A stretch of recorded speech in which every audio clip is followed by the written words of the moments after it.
Bonjour, donc moi je suis Sophie Auclair, je suis consultante psychologue au sein du cabinet Stimulus qui travaille sur le bien-être au travail et on va voir ensemble ces aspects justement de bien-être, de stress potentiellement et comment le réguler ensemble.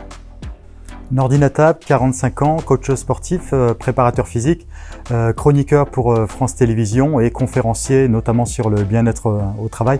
Ça fait à peu près 5-10 ans que je développe justement des protocoles en entreprise pour accompagner l'ensemble des salariés sur le bien-être au travail. Dans les espaces de bureau, ce qu'on a pu voir ces derniers mois, c'est de multiples changements d'organisation de travail, à la fois dans les locaux de l'entreprise, à la fois bien sûr en télétravail, qui peuvent générer du stress, de la perte de repères et donc quelques difficultés d'adaptation possibles au vu de ces différents changements. Justement, en parlant de stress, Sophie, il y a un exercice qui est tout simple pour le bien-être au travail et puis pour abaisser le stress, c'est l'exercice respiratoire sur 5 minutes. 5 minutes durant lesquelles vous allez pouvoir abaisser le stress. La première minute, vous mettez votre main sur le ventre et vous allez inspirer et expirer.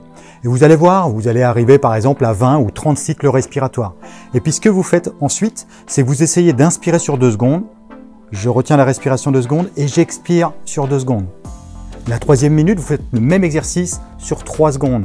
La 4e minute sur 4 secondes. Et la 5e minute, vous allez reprendre votre test et vous allez voir que d'un seul coup, en 5 minutes, vous allez abaisser les stress. Et ça, que ce soit sur un échange avec un collègue, lors d'un entretien, lors d'une situation qui n'est pas forcément évidente, eh bien vous allez réussir justement à pouvoir gérer votre stress. C'est vraiment important d'avoir ces techniques de respiration qui permettent d'abaisser au niveau physique la tension, mais aussi au niveau psychologique.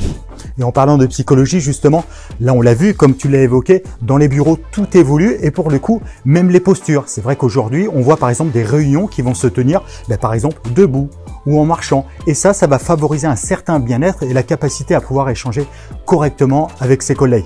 Mais aussi les postures, on l'a vu sur les chaises, tout évolue et c'est vrai qu'aujourd'hui on est beaucoup plus concentré sur la posture pour prévenir notamment les maux de dos.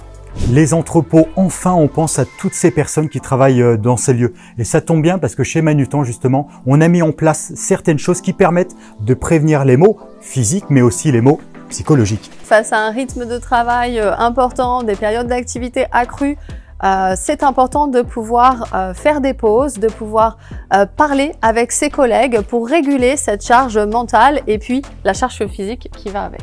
J'aime bien cette notion de pause, Sophie, parce que c'est vrai qu'on impose un peu trop de rythme, notamment à nos épaules, à nos hanches et nos genoux. Et si on écoute un petit peu plus notre corps, eh ben ça va lui faire du bien. Quelques secondes entre multitude de répétitions, pour le coup, ça va me permettre d'avoir une bonne journée et d'éviter beaucoup de tensions musculaires. Ça favorise aussi la concentration et l'attention, la mémorisation, de faire des pauses. Ça permet de revenir aussi de manière plus efficace au travail. Donc c'est bénéfique de pouvoir prendre un petit peu de recul de temps en temps sur sa situation de travail. Et tout à l'heure, Sophie, je t'ai entendu évoquer la notion d'échange. Ça aussi, c'est important physiquement de pouvoir demander de l'aide à son collègue, à une équipe entière qui physiquement va me permettre justement de soulager un peu les contraintes que je peux avoir de manière journalière. Et c'est pas parce que je demande l'aide à quelqu'un que je suis un faible. L'idée, c'est de pouvoir durer, c'est prévenir justement des différentes tensions et des blessures qu'il pourrait avoir durant votre journée de travail. Quand on a la chance d'avoir des espaces extérieurs au sein de l'entreprise, c'est important de pouvoir les investir, de pouvoir varier les environnements de travail, de pouvoir profiter lors de pauses ou même des réunions de travail à l'extérieur pour s'aérer et pour pouvoir prendre du recul. J'aime bien cette idée justement de pause, de marche durant lesquelles on peut parcourir un petit chemin autour de l'entreprise. Rien que ça, tu as parlé de capital tout à l'heure, vous allez capitaliser sur votre nombre de pas. Et pour les personnes qui sont dans les bureaux, qui sont très sédentaires, pour le coup, vous allez prévenir cette sédentarité.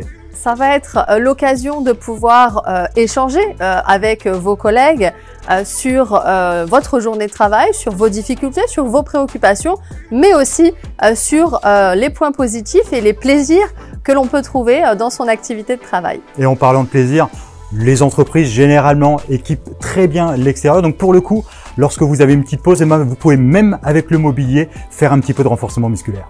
Le bien-être au travail, il est à la fois psychologique mais aussi physique, avec l'importance pour chacun de prendre soin de sa santé au travail. Vous l'aurez compris, le bien-être au travail, c'est comme dans le sport, il y a plusieurs notions. La notion de plaisir, la notion de bien-être psychologique, de bien-être physique et bien entendu de la performance. Bref, vous l'aurez compris, du cœur, de la tête et du corps. Effectivement, les bénéfices sont multiples, à la fois pour chacun d'entre nous, mais aussi pour le collectif de travail et pour l'entreprise.